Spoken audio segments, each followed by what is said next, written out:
customers and help the United States and help North Carolina in the AI revolution, it's also to help you locally to do what you do and to make a really big impact in your lives.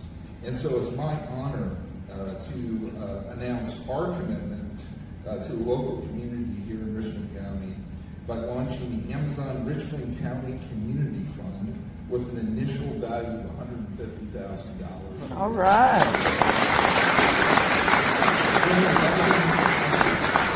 We're inviting local community groups, educational institutions, and other nonprofits to apply for grants for up to $10,000 each for new or existing community projects between now and July 23rd. We want to get this out the door. We encourage applications for projects supporting STEM education, sustainability, environment, economic development, community revitalization, food security, housing, and I'm sure many more. This initiative is part of Amazon's longstanding commitment to being a good neighbor and a partner by supporting and helping deliver innovative programs that will have a lasting impact on your community. And this is just the beginning. We're going to do more, as Roger talked about. We have a lot of workforce development skills programs that we're going to roll out, and this is just the start. So I want to again thank you all for the great reception, and we're ready to get to work. Thank you.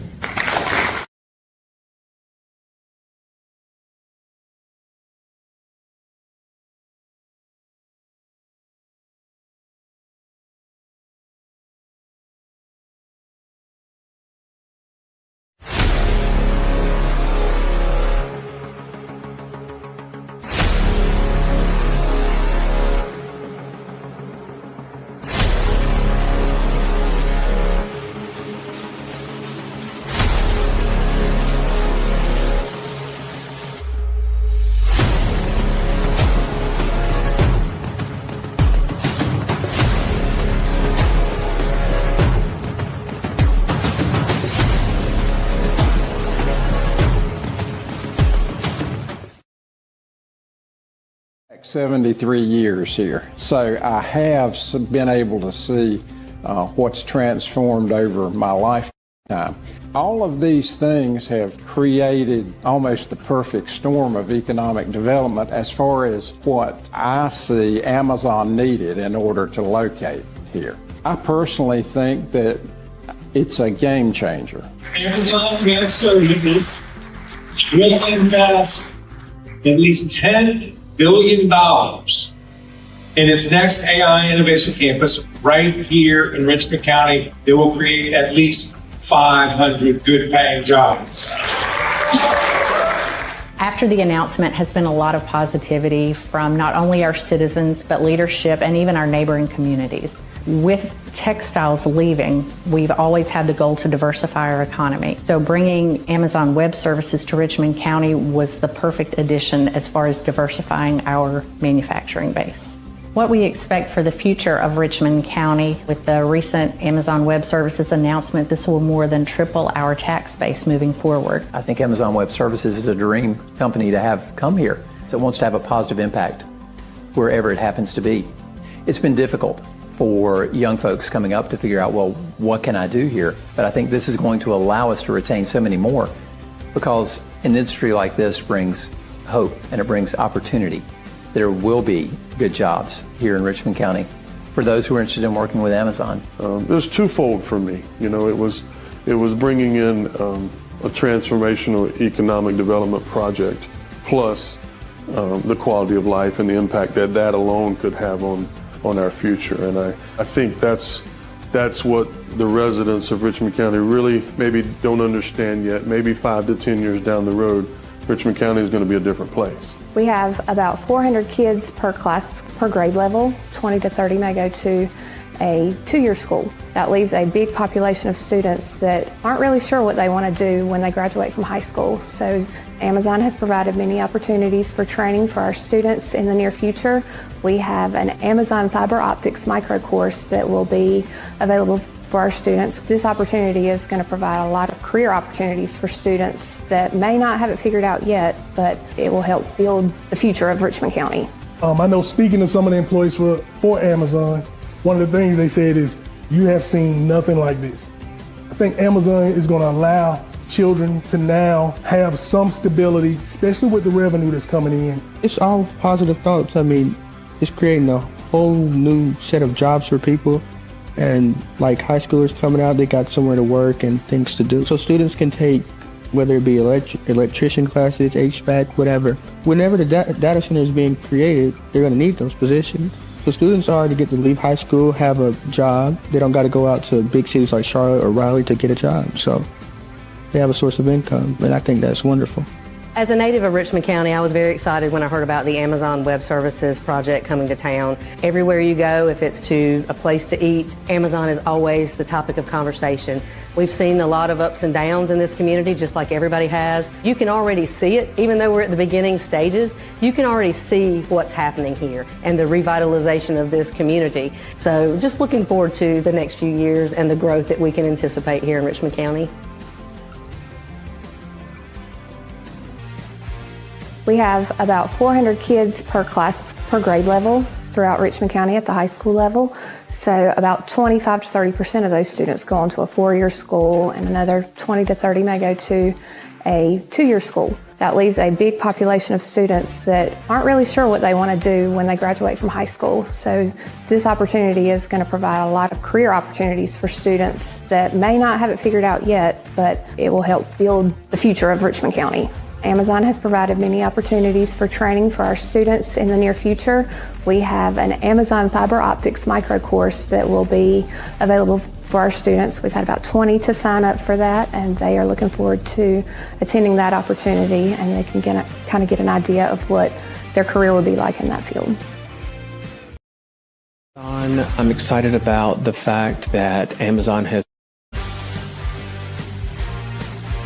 I'm really excited about the partnership with Amazon. I'm excited about the fact that Amazon has come in already and embraced us and reached out to us to involve us in things. Amazon Web Services did a great job in supporting our technology jamboree back in the summer, which had great attendance and a lot of very helpful information for a number of people. I'm excited about the fact that there are grants already taking place that students are going to benefit from.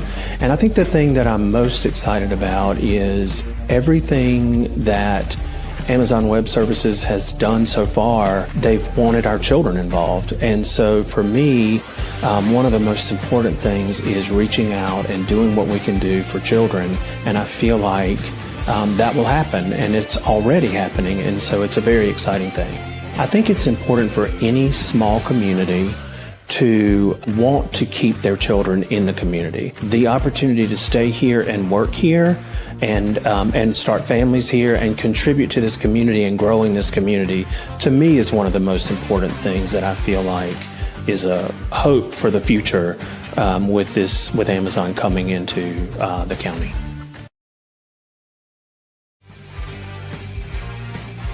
First Health Moore Regional Hospital Richmond is a small rural community hospital with 99 beds.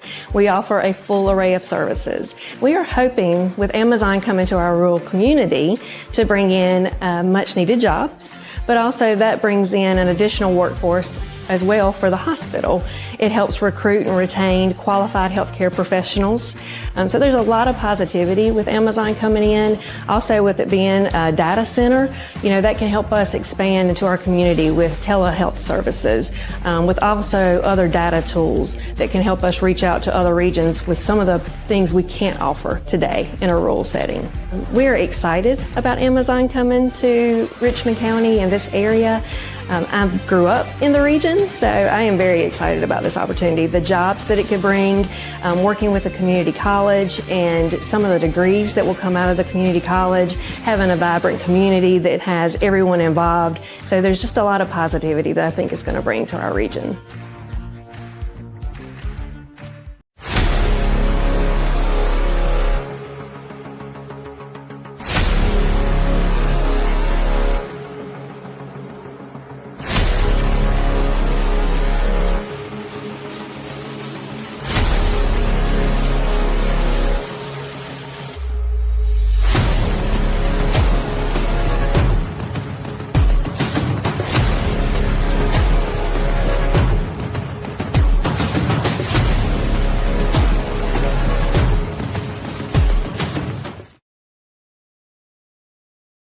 when your first plan has failed so miserably. The White House announced its so-called ratepayer protection pledge with a whole lot of fanfare back in March. It sounded good, but guess what? Duke Energy is proposing to raise utility bills in North Carolina up to 18% over the next 2 years, and a lot of that is because of new data centers. 3 of the 4 counties in my district have passed data center moratoriums, but this is not just a local problem.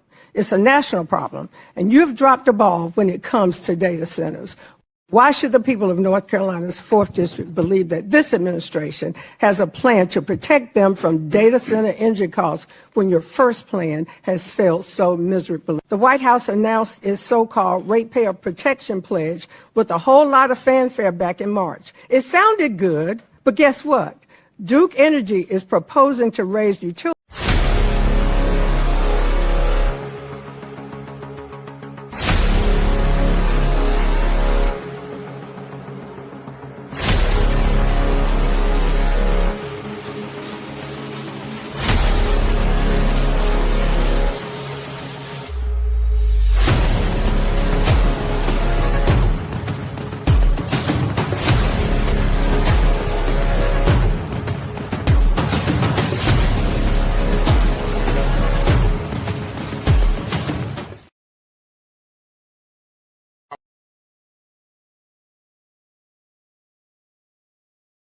I've lost my grandmother, my grandfather, and my mom due to this. So this water problem is much bigger than Flint, and I said yes. You know, every time they drank sink water, they would vomit. So I knew something was going on before it became a public thing, you know. My whole thing is, it's been well over 12 years. Why we ain't got no settlement? Why they ain't came and told us what the deal is? They're everywhere.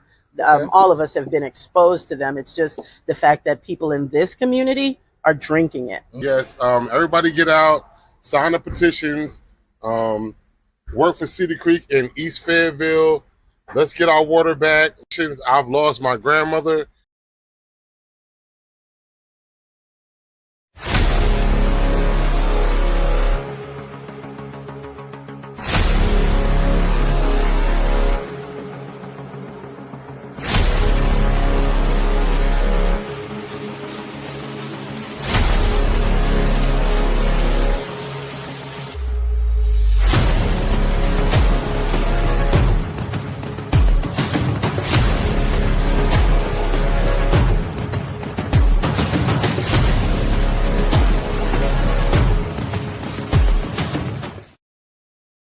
Environmental impacts of these data centers. So it's water consumption. So some data centers can use up to 30 million gallons of water. So they're utilizing all the water from the aquifers, the municipal waters. So people with their own wells are reporting that their wells are running dry. They're having to dig deeper because of these mass amounts of water that these data centers require to stay cool. They have to be cool.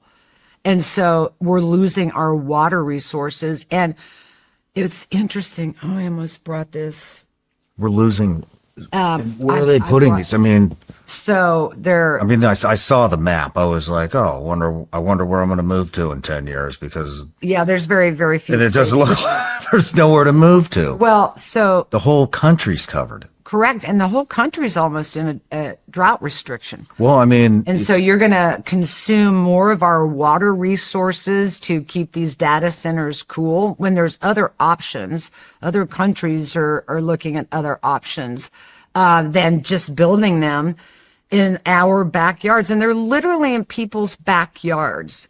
They're massive. These things are the size of 20 super Walmarts or more. And you're having to destroy all the trees. They need to be near water. They're looking to be on top of aquifers. They need cooler climates, but you're putting them in hot climates. You're putting them in drought restricted states, which is most of the country at this point, expecting a good outcome. And we're just not going to have it. That's our water sources, and AI has to have water to keep it cool. I mean, I don't understand how that, I mean, are they putting them in Florida?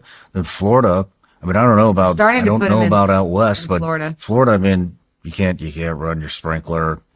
You can't even water your grass. Yeah. You know, they're literally worried so many people are moving to Florida, they don't even know how the hell they're going to flush the toilets soon. We're talking millions and millions and millions and trillions of gallons of water. What size of city uses $30 billion or 30 million gallons of water? That's because these data centers are so massive. It's like I'm asking, what would the equivalent be? I think I read in the notes it was 50,000 a city with a population of 50,000 people uses that much. I saw that, yeah. I mean, you're talking that these data centers are going to use more water than the world would consume. It's ridiculous. Now, can you reuse the water? So you can. So they're wanting to go to more closed cooling systems. And in those closed cooling systems, you still are going to be using chemicals. And here's the thing that I think there's a window here where everybody can rush in before any regulations start. And we're starting to see, now at a federal level, they're looking at regulations. They want to pass regulations. But right now it's a free-for-all out there. And so these chemicals, there's no regulations about every 2 years when you have to clean out a cooling closed system, where you're going to throw all of those chemicals. This is where, for systems that are already up and running, I'm getting whistleblowers on the inside saying that they're taking all that waste and they're just running it down into the sewers. There's no oversight, and they're now starting to get tests where this is very contaminated water. So it's going to be a little real shit show here soon. Like the city water is contaminated? So, and a lot of city water is contaminated, and they're using the city water to cool it. Again, it's just going to regurgitate all that PFAS or what other contaminants are in that water back into the environment. It reminds me of, like, my dad's a mechanical engineer, so he built and ran pipelines for Texaco, all through parts of Texas, Oklahoma, up into Kansas. And he used to always tell me, remember this, Aaron, the solution to pollution is not dilution. And I often wonder if that's what they think, taking polluted water and running it through a system and diluting it or dumping it into a river and it flows downstream that will have a natural dilution would resolve the issue. And it's not. And so even if with the closed cooling system, that water that's recycling in there, eventually they have to clean those systems. They have to release that water.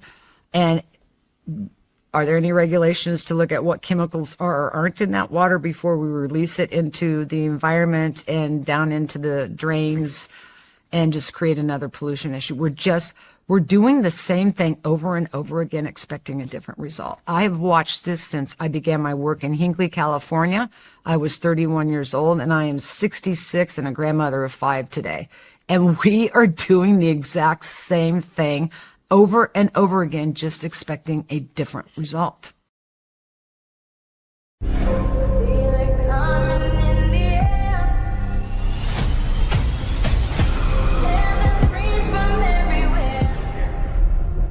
Only thing that's on my mind is who's gonna run this town tonight.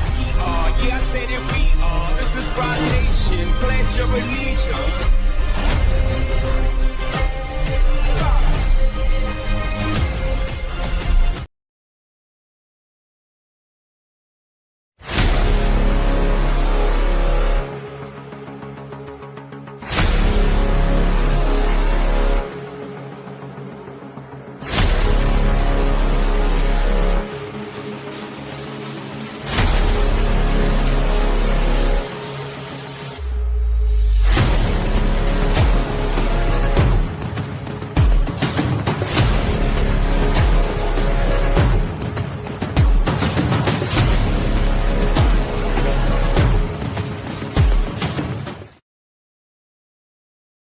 Disclosure agreements. I just saw a video the other day. See if you can find that, Trevin.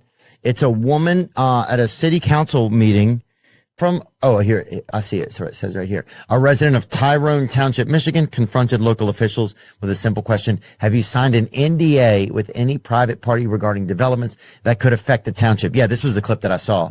Can we play it? Have you personally signed any NDA, any agreement, or had any private communication, such as meetings, phone calls, text messages, or emails, with any developer, company, landowner, or representative regarding any current or potential project that could affect Tyrone Township? Chris Robetta. No. Dean? No. Jennifer? I'm not answering your question. This is not the time or place. I can ask you whatever I want. Don't tell me what I can but say. We don't have to answer you. But you're communicating with me, Jennifer. I didn't think you were supposed to do that. Greg Carnes, how about you? Yes or no? Not the police. We've already discussed this. So Who's already discussed it? I'm sorry? Who's already discussed it? it's been discussed. Who has? Oh, Who's discussed it? I've not discussed this with you. What are you saying? Pam Moffler? Yes or no? wow, Pam, letting me down. You work for us. That's right. Herman Ferguson? Oh, you Herman boy. Won't answer. Zach Tucker? Mike, stop. You say Excuse guilty me. one more time, you're out. Wow. I'm not tolerating it. I love that. This is what I love. This love woman, this. this mother, listen, I just become their biggest cheerleader. You know, this is not my story. Hinckley wasn't my story. It was their story. This is their story. And it becomes all of our stories. And I love watching moments like that. Yeah. Oh no, I think this is great. I like vigilante stuff. I like somebody who just like in that moment where it's uncomfortable, you still speak. You speak through that uncomfort, that nervousness, you know, like whatever it is, like you're trying to speak to power and say, well, this is what this feels like from here. How are these big companies able to compromise? And I'm not sure that these people are compromised. We don't know, right? But it's interesting what the conversation she's establishing here. It's interesting, some of their answers for sure. North Carolina right flank leadership named a bill after you, but then they wrote it for Duke Energy. Did you read the fine print? Extreme Republicans labeled a bill ratepayer protection and buried a Duke giveaway inside the bill, forcing old coal plants to run another decade, which actually shifts $128 million a year onto your bill. Read the fine print. I do. That's where the poison pills are hidden. North Carolina right flank leadership named a bill after you, but then they wrote it for Duke Energy. Did you read the fine print? Extreme Republicans labeled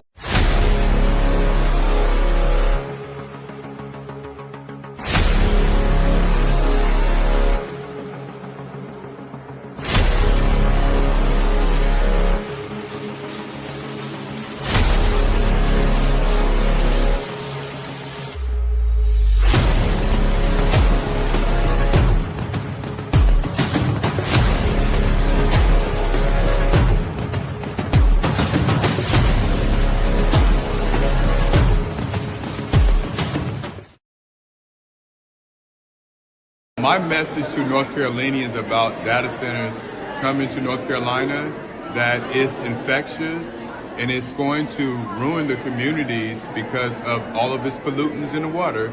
We can't live without clean water. It's impossible. It's not going to happen. Make sure that you organize in your community. Inform yourself on data centers in North Carolina. Tell your neighbor, tell your friends, tell your children about data centers. It really is that important. Dr. Rankin was advocating for the exact same thing that I'm speaking on right now. He identified 28 known historic indigenous mounds sites, burial sites of indigenous people in Richmond County, in Montgomery County, and in Anson County. And he contacted the EPA to let them know, hey, these are indigenous sites. If you build dams there, it would destroy all of these indigenous burial sites. He advocated for this for months. He advocated, and their response was, thank you for the information, noted, as they continue to excavate all of these sites, bulldoze through the land, and sometimes they built dams and sometimes they just destroyed the land and moved on to another location.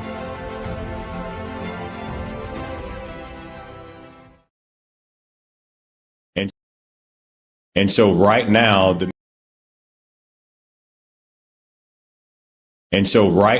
the misunderstanding of our community is that we already have these issues, right? We already have contaminated water. Folks cannot even drink their water. They're paying a utility bill when they can't even, they have to buy bottled water every week. And sometimes the county actually brings water out to some of the residents weekly. Absolutely. I mean, water was the biggest consideration when Amazon decided to come here in Richmond County, right? We sit beside one of the biggest water basins, right, here in the state, right? It's the PD River. It feeds the entire state. So without this water source, without the water source, then Amazon wouldn't even be here. They need fresh water to be able to run through their cycles, their cooling cycles, right? That water cannot be reintroduced back into the water table. If it is, it'll be contaminated. This lady right. Hey y'all, this is George Cook at African American Request, and this lady right here is Belinda Joyner. She's a resident of Kingsborough, a predominantly black town in North Carolina. And for decades, she's been fighting for environmental justice, first against hog farmers and now against AI data centers. Please check out our story. It's an important one. Just to sit out on your porch and just enjoy your environment. You can't move because if something was to come right here across the street, where am I going? I've been here all my life. So why should I have to get up and move because something comes in my community that's going to disturb my livelihood? It's like they're living off us, they're profiting off us, and we're the ones that are suffering. The pig farms have been here forever. You know, everywhere you go, there's a hog farm somewhere. And I take Duplin County, for instance. They have more hogs than they have people. You see all those hogs in there together. You know, when the feces, you know, they walking in it, they stepping in it, you know. When you're talking about the odor from the lagoons, can you imagine trying to have a cookout and the odor, the wind is blowing like today and it's coming your way? Some people like to hang their clothes on the line. Why would you hang your clothes on the line when you take them in? You'll have to wash them all over again. Well, environmental justice is supposed to be fair to everybody. No matter what race, creed, color, whatever your situation be, that's what environmental justice is supposed to be. But then we have a lot of environmental injustice. Where we're in right now, we live in a community where it's predominantly black. I tell them if you can head off something before it starts, you have a possibility of stopping it. But if you don't, once it ever gets started, it's hard to stop it. And 9 times out of 10, you won't stop it. As John Lewis said, making good trouble, that helps a whole lot.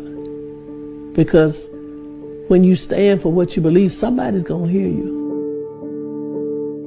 So pay attention, people. Be on the lookout for these AI data centers coming in your community. They're putting out a lot of money and billions of dollars, hoping that it blinds politicians so they don't see what's really happening to the people. All right, y'all. Goodbye. And God bless. On one final welcome to Richmond County.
Only thing that's on my mind is who's gonna run this town tonight. Yeah, I say that we are. This is Rock Nation. Pledge your allegiance.